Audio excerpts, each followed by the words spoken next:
My name is Emily Carter. I'm 30 years old, and for most of my life, I felt invisible. Growing up in a quiet suburban town, I was always the shadow in my own family.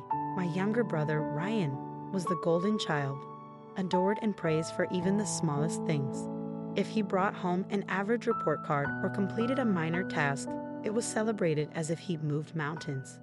Me, I could ace tests, win competitions, or take care of the house without complaint, and it would be brushed off as what's expected. My parents were never cruel outright, but their favoritism was unmistakable.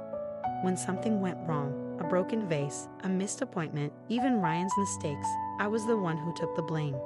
Why did you keep an eye on him? Or Emily, you should have known better, became so familiar they might as well have been carved into stone. The constant unfairness chipped away at me year after year, until I began to believe my worth was measured only by how much I could endure. By the time I turned 18, I knew I had to leave. I poured everything I had into earning scholarships and walked out the door without looking back. It wasn't easy, but I built a life that felt like mine. A fulfilling career, a cozy apartment, and a small circle of friends who saw me, really saw me, for who I was. For the first time, there was no blame, no guilt, just a life where I finally mattered. Emily Carter's childhood was a masterclass in invisibility.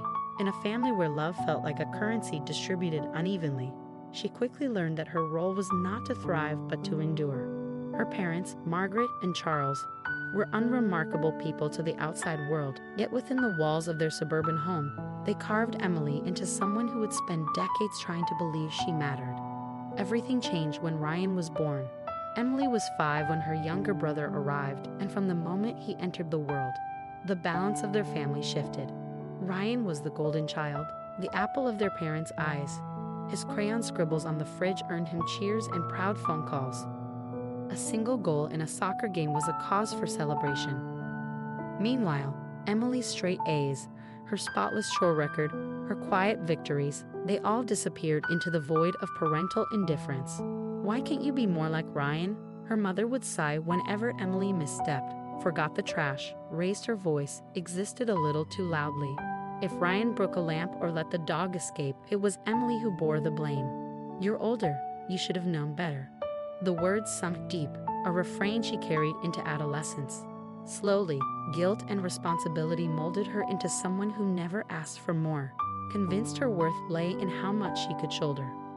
By the time Emily was 18, resentment simmered in her chest, but guilt always choked it down. How could she blame Ryan when he was so charming, so easy to love? Blissfully unaware of the pedestal their parents had placed him on, he floated through life without ever needing to fight for his place. Emily, on the other hand, learned to survive in the shadows. When she left for college, she took little more than a suitcase and a scholarship, escaping the suffocating expectations of her childhood. Her parents didn't stop her, they seemed almost relieved. If they felt her absence, they never said so. Years passed, and Emily built herself piece by piece. Now at 30, she lived a life of quiet strength. A small, beautiful apartment she paid for herself, a steady job she was proud of, and friends who saw her worth in ways her family never had. It wasn't glamorous, but it was hers. For the first time, she felt free, free from blame, free from comparison, free from the weight of being invisible. Then the phone rang. The number flashed on the screen, familiar but foreign. For a moment, Emily considered ignoring it, but curiosity, or perhaps a lingering hope, made her pick up. "Emily?" Her mother's voice crackled through the line, thin and uncertain, like she was testing the name after all these years. "It's about your brother." Emily's stomach sank.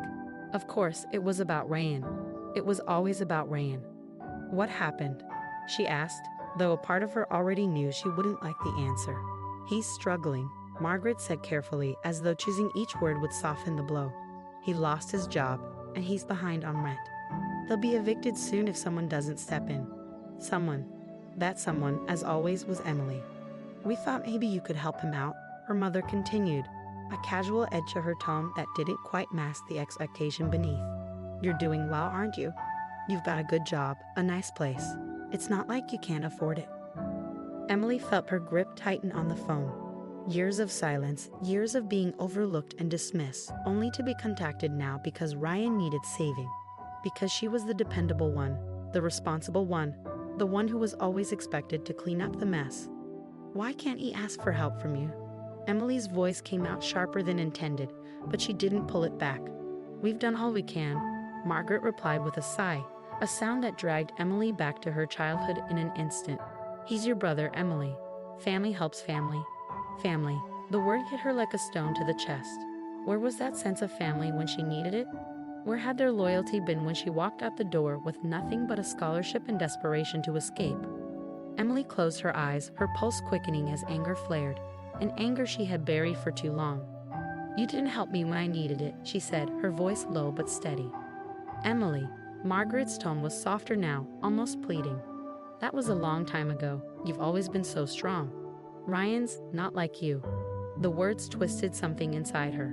Once again, her strength was used as a reason to bear more weight. Once again, Ryan's weakness was an excuse.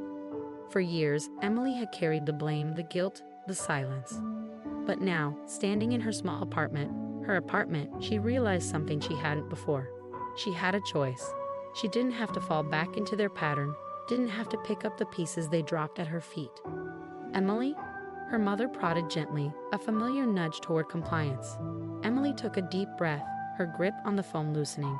She thought of everything she had built, every quiet moment of peace she had earned.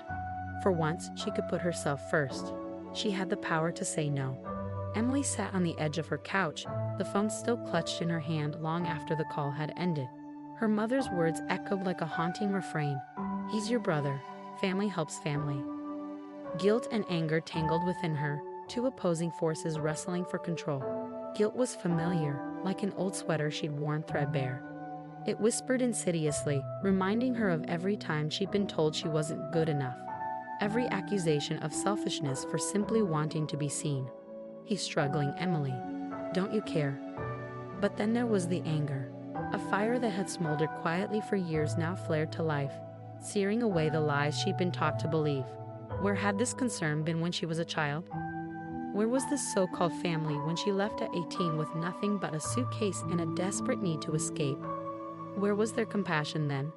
She shot to her feet, pacing the small living room as her thoughts churned. Images of Ryan swam in her mind. Ryan, the golden child, whose smile alone had been enough to earn their parents' praise. Ryan, who had always been cushioned, protected, adored. Meanwhile, Emily had been the scapegoat, the responsible one, the afterthought, and now, nothing had changed. Ryan was in trouble, and it was her they expected to save him. "You're doing well," her mother had said, as though success was a crime for which Emily now had to pay. Her stomach twisted. A part of her still longed for their approval, a dangerous ache she thought she'd buried long ago. If she refused, would they finally abandon her for good? Would they call her selfish, ungrateful, a bad sister? But another voice, stronger now, rose up inside her, the voice of the woman who had clawed her way to independence. She had worked for this life. She had endured sleepless nights, draining jobs, and years of solitude to carve out a space where she could finally breathe. And now, when she had found peace, they wanted to pull her back into the chaos. Emily sank back onto the couch, her hands trembling. She could see the manipulation for what it was, clear as day, yet its familiarity still threatened to swallow her whole. "He's your brother. You're doing fine, Emily. Family helps family." Her phone buzzed, jolting her from her thoughts. A new text lit up the screen. "Margaret, Ryan is desperate, Emily. He doesn't deserve this. Please do the right thing." The words hit like a punch to the gut. He doesn't deserve this. Did she deserve the years of blame? The years of neglect? Did she deserve to be invisible until they needed something from her? Tears stung her eyes as a surge of clarity rose through the anger. This was not her burden to carry, not anymore. Emily wiped her face with the sleeve of her sweater, her breath steadying. She picked up her phone, her fingers hovering over the keyboard. The years of silence, guilt, and disappointment weighed heavy on her shoulders. But this time, she wouldn't let it crush her. She typed slowly, each word deliberate. "Emily, I'm sorry Ryan is struggling, but I can't help him. I've worked hard to build a life for myself, and I won't jeopardize that. I hope he finds a way to get back on his feet, but this is not my responsibility." Her thumb lingered over the send button, but only for a moment. With a deep breath, she pressed it. The response was instant. Margaret, I can't believe you would turn your back on your family like this. Emily stared at the screen, but the words no longer had power over her. She placed the phone face down on the coffee table, the silence in the room feeling oddly soothing. The guilt was still there, lingering in the shadows, but it was quieter now, smaller, easier to ignore. Standing, Emily walked to the window and gazed up at the city below. The small apartment she had fought for, the job she loved, the life she had carved out for herself. It was all hers. Every inch of it was hard-won, and no one had the right to take it from her. A small, proud smile curled her lips as she grabbed her coat and keys. She felt lighter than she had in years, as though the chains of her past had finally fallen away. The phone buzzed again behind her, but she didn't turn back. Margaret's disappointment, Ryan's anger, her father's silence, they could all live in the past where they belonged. Outside, the world stretched out before her, bright and full of possibilities she could finally see. Emily sat at her kitchen table, her phone buzzing endlessly with calls and messages. Each vibration felt like a demand, another tug at the chain she had spent years breaking. Her mother's guilt-laden texts, her father's silence, and even Ryan's half-hearted apology. I didn't ask them to call you, but I really need this. M. All wove together into the same suffocating web, trying to ensnare her again. But Emily was done being trapped. She stared at the phone, her heart pounding. The old guilt whispered its familiar refrain, "Family helps family." It accused her of being selfish, cruel, ungrateful. But beneath it, something stronger stirred, anger. Anger at the years of blame, invisibility, and being treated like a convenient afterthought. Anger at a family that only remembered her when they needed saving. Without letting herself hesitate, she picked up the phone and dialed. Margaret answered on the second ring, her voice sharp with impatience. "Emily." Finally, "Ryan." "Stop." Emily's tone was calm, but the steel in it was unmistakable. "I need to say something, and I need you to listen." There was a pause. "What's gotten into you?" Margaret asked, already defensive. Emily took a steadying breath. "I'm not helping Ryan. I'm not giving him money. I've worked too hard to build a life I'm proud of, and I won't let you, or anyone else, make me feel guilty for protecting it." "Emily, he's your brother." "No," Emily interrupted, her voice unwavering. "It's not my responsibility. None of this is. I spent my entire childhood being blamed for things that weren't my fault, while Ryan was handed everything. Now, when he's facing the consequences of his own choices, you expect me to fix it. I won't." Margaret sputtered on the other end, clearly caught off guard. "We're family, Emily. You don't turn your back on family." Emily felt the words hit, but they didn't hurt like they once would have. "You turned your back on me a long time ago," she replied, her voice quiet but resolute. "You ignored me, you blamed me, you made me feel invisible. And now, when it's convenient, you want me to swoop in and save the day. I'm done being that person for you." The silence on the other end was deafening. Margaret's voice finally returned, laced with bitterness. "I can't believe how selfish you've become." Emily didn't flinch. What once would have shattered her now felt weightless. "If standing up for myself makes me selfish, then so be it. I deserve better than this." She didn't wait for her mother's response. "Goodbye, Mom," she said softly, and hung up. For a long moment, Emily sat still, the phone silent in her hands. The old guilt tried to claw its way back, but it was quieter now, like a shadow retreating in the light. Pride thumped steady in her chest, strong, undeniable. She set the phone down and looked around her apartment. It was small but beautiful, the result of years of hard work, sacrifice, and courage. It was hers. For so long, she had feared that standing up for herself would mean losing her family forever. But now she understood. She had lost them a long time ago. What she gained today, though, was something far more valuable: herself. Emily stood and walked to the window, where sunlight streamed in, warming her face. Outside, the world stretched wide and bright, brimming with possibilities she could finally see. She smiled, her shoulders light, her breath easy. The days that followed felt lighter, as though Emily had shrugged off a heavy coat she didn't realize she'd been carrying for years. At first, the silence from her family was deafening, like an echo in an empty room, but soon it became liberating. No more guilt-laden calls. No more expectations to shoulder burdens that weren't hers to bear. For the first time, her life felt like it belonged to her.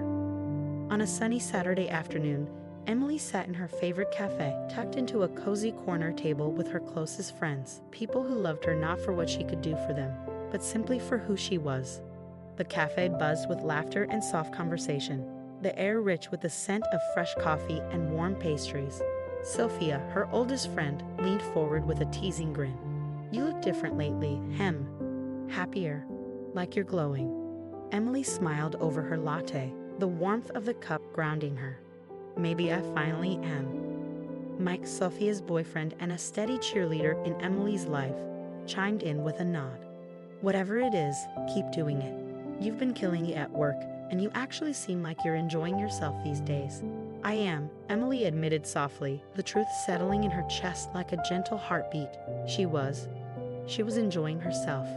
She had drawn a line in the sand, and instead of the world collapsing, it had opened up, brighter and lighter than before. That evening, Emily walked home through the park, the golden light of sunset stretching across the grass like a warm embrace. Families dotted the landscape, kids running, parents laughing, dogs chasing frisbees, and for the first time, Emily felt like a quiet observer in a world that didn't demand anything from her. She paused beside a small pond, watching the ripples dance across the water's surface. Her reflection wavered, but she didn't mind. It was a reflection she could finally recognize, one that spoke of growth, resilience, and freedom. She thought of the little girl she used to be, the one who tried so hard to be seen, to be good enough, to earn love that should have been unconditional. That girl had been brave, even when no one noticed. Emily closed her eyes and thanked her younger self for holding on, for keeping her heart alive through all the silence. When she reached her apartment, the space welcomed her like an old friend. Soft music played from the speakers. Books were stacked on the coffee table. A half-finished painting waited on the easel by the window, and the last orange streaks of sunlight filtered through the glass. Kicking off her shoes, Emily grabbed a paintbrush and stepped in front of the canvas. The colors poured freely onto the surface, strokes bold and alive, as if they, too, were celebrating this life she had fought for. The sun finally dipped below the horizon as Emily stepped back to admire her work. The painting wasn't perfect, but it was hers, just like her life. A life shaped by struggle, forged in resilience, and made beautiful by her choice to keep going. She didn't need her family's approval. She didn't need to fix their problems to feel worthy. She didn't need anyone to tell her she was enough, because she was. Emily smiled, a quiet and knowing smile. For the first time in her life, she was free, truly free, and that, she realized, was more than enough.